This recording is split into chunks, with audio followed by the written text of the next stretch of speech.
ভাই মারাত্মক একটা কথা, আপনাকে যদি মেরে ফেলা হয়, আপনাকে আবার জীবিত করা হয়, আবার মেরে ফেলা হয়, এরকম যদি হতেই থাকে তাহলে কেমনটা লাগবে? কথাটা মনোযোগ দিয়ে শুনুন ভাই, ভিডিওটি দেখুন।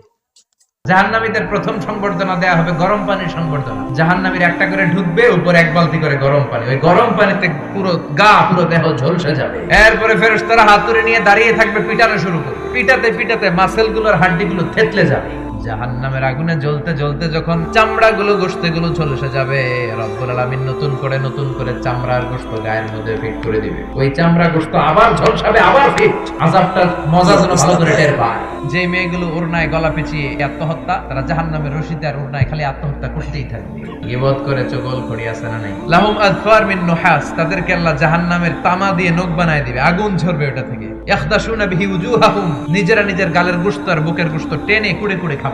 ওদের ব্যথার চিৎকারে পুরো জাহান্নামটা থারথার করে কাঁপবে। যারা যাকাত দেয় নাই, জাহান্নামের টেকো সাপ 70 গজ জমিনে ঢুকে যাবে। আবার সাপ ওখান থেকে ছোবল দিয়ে বের করে কোমর থেকে পেঁচাতে পেঁচাতে গলার মধ্যে একটা বান দিয়ে বলবে, আনা মালু আনা কানজু। ওই যে ব্যাংক ব্যালেন্স করছিলি, হিসাব করছিলি, ফ্ল্যাট কিনেছিলি, গাড়ি কিনেছিলি, এত সম্পদ আমি দিয়েছিলাম, গরিবদের হাতে তাদের হক বুঝিয়ে দেশ নাই। আমি তোর সম্পদ, আমি তোর জমানো ব্যাংক ব্যালেন্স টাকার বান্ডিল, আজকে আমারে খা। আল্লাহ জাহান্নাম থেকে তুমি আমাদের বাঁচাও। যাবেন না, সাবস্ক্রাইবটা করে যাও।